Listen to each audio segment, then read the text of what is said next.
Assalamualaikum warahmatullahi wabarakatuh. Perkenalkan, saya Akbar Ekodar. Saya adalah perawat S1 keperawatan. Teman-teman, di sini saya akan menjelaskan tentang gempa bumi. Mudah-mudahan apa yang saya jelaskan ini bermanfaat buat sekalian yang menonton daripada video ini. Ya.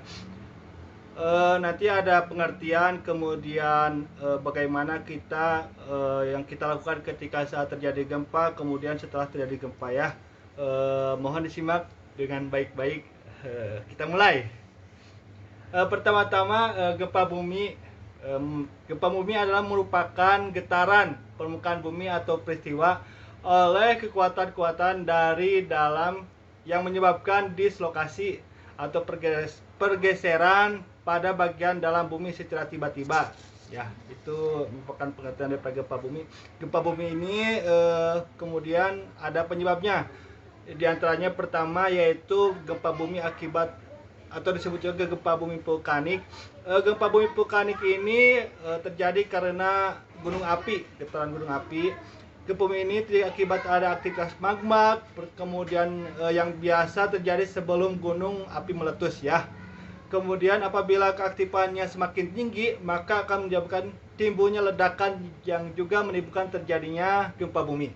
Ya. Kemudian untuk selanjutnya daripada gempa bumi itu sendiri, yang kedua penyebabnya yaitu terjadi karena gempa bumi tektonik ya. Gempa bumi ini disebabkan oleh adanya aktivitas lempengan, yaitu pergeseran lempengan secara mendadak yang mempunyai kekuatan dari yang sangat kecil hingga yang sangat besar ya.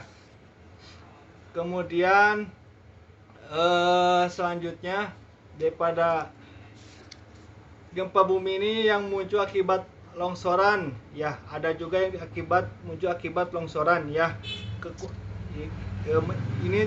Ini disebut juga gempa bumi yang sangat kecil ya. Kemudian kebanyakan gempa bumi ini yang terjadi di Indonesia kemudian di dunia disebabkan karena gempa bumi akibat lempengan ya. Seperti contohnya yang di Jogja, yang di Aceh ya. Yang di Jogja memakan korban jiwa sampai 6.000 itu akibat gempa bumi akibat pergeseran lempengan itu sendiri. Kemudian semakin lama tekanan itu kian membesar dan akhirnya mencapai pada keadaan di mana tekanan tersebut tidak dapat ditahan lagi ya oleh pinggiran lempengan. Pada saat itulah gempa bumi akan terjadi. Oke, selanjutnya gempa bumi ini biasanya berlangsung dalam waktu yang sangat singkat ya. Lokasi kejadian tertentu akibatnya dapat menimbulkan bencana kemudian berpotensi terulang lagi ya. Ada disebut juga gempa bumi susulan. Kemudian belum dapat diprediksi, tidak dapat dicegah, kemudian tetapi akibat yang ditimbulkan dapat dikurangi ya. Kemudian untuk selanjutnya, ketika apa sih yang kita lakukan ketika pada saat gempa bumi itu terjadi ya rekan-rekan semuanya. Pertama, ketika gempa bumi itu terjadi, kita usahakan tenang ya, jangan panik. Karena kalau kita tidak tenang nanti akan timbul bahaya yang ditimbulkan oleh kesalahan kita sendiri ya. Tetap tenang ya. Kemudian pertama-tama kalau kita melihat meja ketika gempa bumi itu terjadi, maka usahakan kita kalau tidak sempat keluar ya. Yang pertama itu, mohon maaf, segera keluar. Yang pertama ketika gempa bumi terjadi, ketika di dalam rumah segera keluar ya.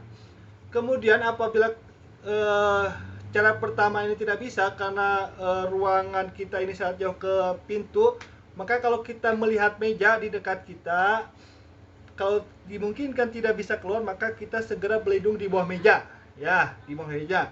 Kemudian yang ketiga, kita kalau tidak ada meja, kita berdiam di sudut-sudut ruangan. Kalau tidak ada meja, kemudian kalau tidak bisa keluar, ya sudut ruangan. Kemudian jauhi daripada kaca-kaca yang sering menempel di bangunan rumah ya. Kemudian itu salah satunya apa yang harus kita lakukan ketika terjadi gempa. Kemudian selanjutnya, apa sih yang kita lakukan setelah terjadi bencana atau bencana gempa bumi itu tersebut. Pertama, kita memberikan pertolongan pertama ketika melihat korban gempa, kita berikan pertolongan pertama kepada orang yang berada di sekitar kita, sekitar Anda ya. Kemudian kita tetap tenang, tidak panik. Kemudian apabila lokasi kita berada di dekat pantai, maka usahakan kita ketika setelah gempa tersebut usahakan kita menjauhi daripada pantai ya. Takutnya gempa tersebut dapat menyebabkan terjadinya tsunami ya, untuk menghindari pada tsunami tersebut. Kemudian ingat bahwa gempa bumi itu adalah tanda alam yang bisa timbul terjadinya tsunami ya. Oke hadirin, kepada rekan-rekan mungkin itu saja penjelasan daripada saya yang masih belajar ini, mencoba menjelaskan tentang apa itu gempa bumi ya. Semoga itu bermanfaat buat rekan-rekan sekalian ya. Untuk lebih dan kurangnya saya mohon maaf. Saya tutup. Assalamualaikum warahmatullahi wabarakatuh.